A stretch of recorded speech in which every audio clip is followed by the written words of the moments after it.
Lyra had always suspected that if the universe ever bothered to apologize to her, it would do so in a language she didn't understand.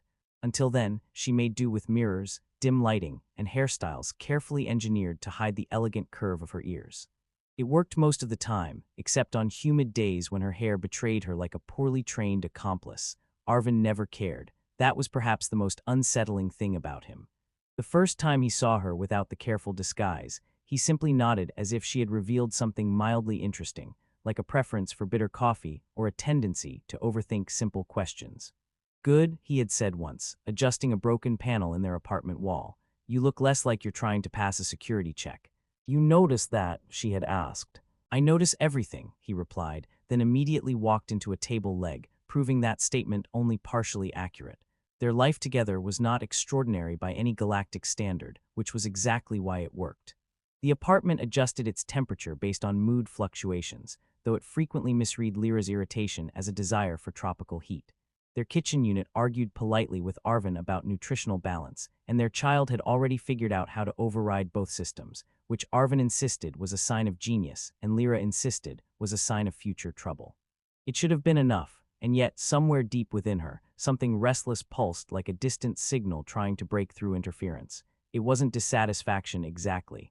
It was more like curiosity stretched too thin over too many quiet years. She found herself standing by the window at odd hours, watching transport ships blink across the night sky, each one a reminder that the universe was very large and her life was very organized. Arvin noticed that too, of course. He noticed everything that mattered. "You're thinking about leaving," he said one evening, not accusing, not even particularly surprised, just stating it as if he were identifying a minor system malfunction. "I'm thinking," Lyra replied, which was technically true and therefore useless. He leaned against the doorway, arms crossed, considering her with that infuriating calm. "Thinking tends to lead to decisions. Decisions tend to lead to consequences. I'd appreciate a preview." "You make it sound like a system update," she said, attempting a smile. "Well, I'd like to avoid a crash," he answered. She laughed then, a little too quickly, a little too brightly. Humor had always been their way of stepping around things neither of them wanted to name directly. It worked until it didn't. Kale arrived the way chaos often does, quietly at first, almost politely. He was introduced through a mutual contact, someone Arvin trusted enough not to question, which in hindsight felt like a design flaw in the universe itself. Kale spoke like a man who had seen too much and somehow made it sound entertaining. He described planets where the horizon curved in impossible ways, markets where memories were traded as currency, and cities that floated simply because no one had told them they couldn't. Lyra found herself asking questions she hadn't realized she still had. Arvin listened, occasionally interjecting with practical concerns about fuel costs, legal jurisdictions, and survival probabilities, which Kale dismissed with a grin that suggested statistics were more of a suggestion than a rule. "You calculate risk," Kale said to Arvin once, "but you forget to calculate regret." "I don't forget," Arvin replied calmly. "I just assign it a lower priority." Lyra laughed again because that was easier than admitting the sentence had landed somewhere deep and uncomfortable. Over time, the conversations shifted, subtly at first, then with growing momentum. Kale spoke to her as if she were already part of something larger, something unfinished and waiting. Arvin spoke to her as if she were already home. The difference was small, but it grew. One night, as their child slept and the apartment hummed softly around them, Lyra stood in the middle of the room and realized that her life, perfect as it was, felt like a story that had stopped mid-sentence. She didn't know what came next, only that she wanted to find out. Arvin looked at her, really looked this time, and for a moment the humor slipped. "If you go," he said quietly, "don't pretend it's temporary." She opened her mouth to argue, to soften it, to turn it into something less final, but the truth refused to cooperate. "I won't," she said, and for the first time in a long while, neither of them laughed. Leaving turned out to be far less cinematic than Lyra had imagined, which felt like a personal insult from the universe. There were no dramatic storms, no last-minute confessions, not even a conveniently timed system failure to delay her. The transport ship departed exactly on schedule, as if her entire life had been neatly filed under non-disruptive events. Kale stood beside her as the planet shrank into something abstract and distant. "You're very calm," he said, watching her reflection in the glass. "I'm thinking," Lyra replied. "That's usually dangerous." "I've been told." He grinned, clearly pleased with himself, as if he had personally engineered her decision. Lyra let him have that illusion. It cost her nothing at the time, and she was still under the impression that she was the one choosing the direction of her life. The first few worlds they visited were everything Kale had promised and slightly more, like a sales pitch that actually delivered. Cities floated, gravity misbehaved in creative ways, and people treated the impossible like it was mildly inconvenient rather than revolutionary. Lyra walked through markets where emotions could be bottled and sold, briefly considering whether she could buy back the version of herself that hadn't hesitated before leaving. "You're overanalyzing again," Kale said, casually negotiating for something that looked suspiciously like a glowing memory fragment. "I'm observing," she corrected. "You're thinking. That too." "Oh, dangerous," he repeated, handing over a credit chip with the confidence of someone who didn't check his balance. For a while, it worked. The movement, the unpredictability, the constant sense that something unexpected might happen at any moment, it filled the restless space inside her. She laughed more, slept less, and stopped checking the time as if it might judge her. Kale thrived in this environment, adapting effortlessly, always one step ahead of consequences, which he treated like distant relatives he had no intention of visiting. But slowly, almost politely, things began to shift.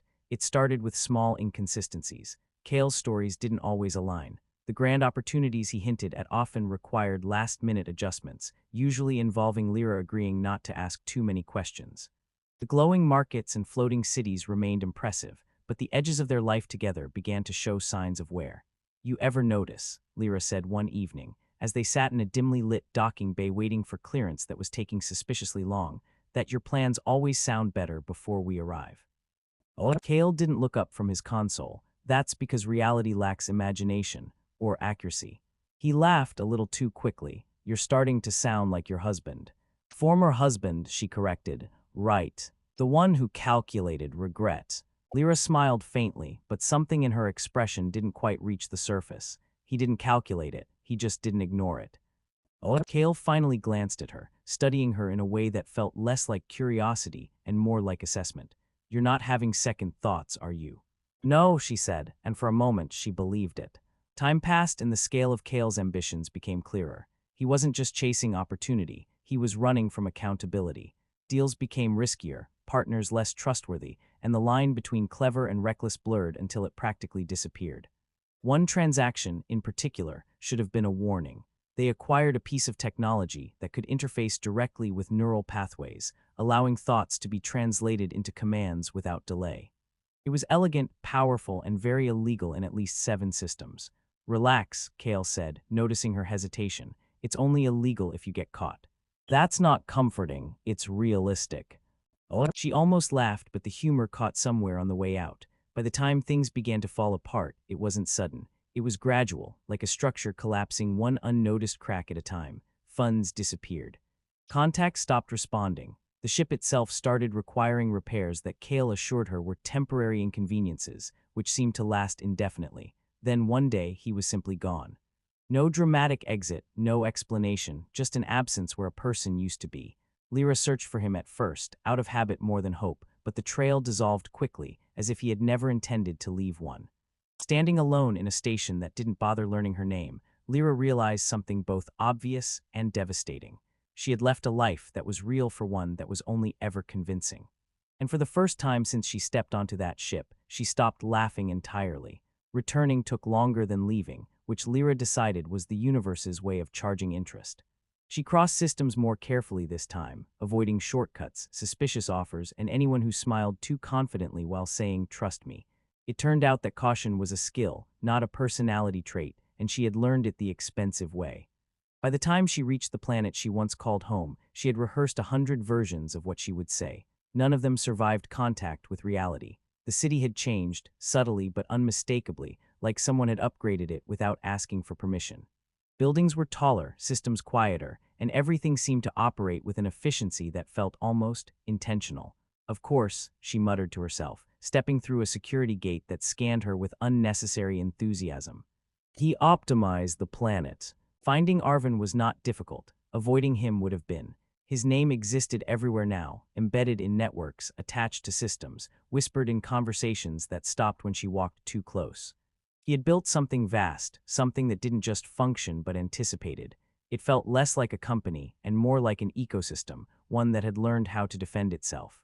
When she finally stood in front of him, the moment refused to become dramatic. He He looked exactly as she remembered and nothing like him at all. There was no visible anger, no bitterness, just a stillness that made everything else feel unnecessarily loud. "You took your time," he said. "I didn't want to rush my mistakes," she replied. That earned her the faintest shift in his expression, not quite a smile, but not nothing either. Progress, she decided, even if it felt like negotiating with a wall that occasionally blinked. "I heard about you," she continued. "You became all this." "I fixed what was broken," he said simply. "That includes yourself."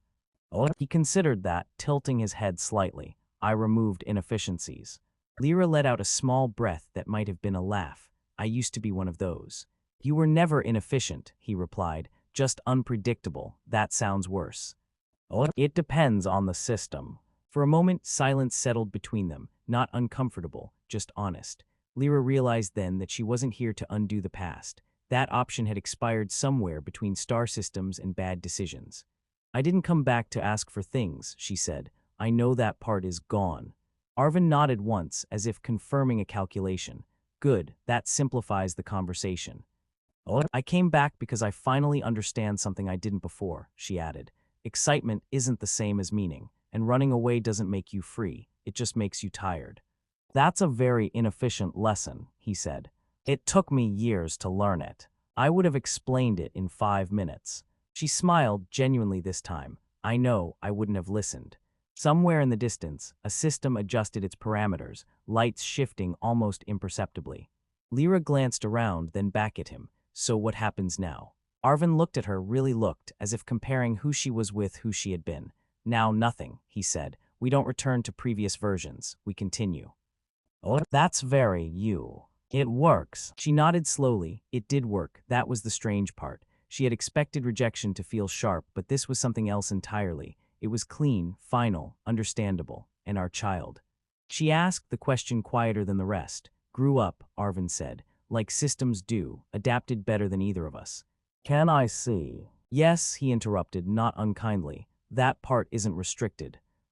Relief hit her in a way she hadn't prepared for, sudden and almost disorienting. She let out a breath that carried years with it. "Thank you." "Don't thank me," he said. "It's not a favor, it's just correct." Lyra laughed, soft but real. "You're still impossible, and you're still here," he replied. For the first time, that didn't feel like a mistake. As she turned to leave, she paused, glancing back at him. "Arvin, yes. You didn't become untouchable," she said. "You just stopped reaching." He didn't answer immediately. When he did, his voice was quieter. That was the point.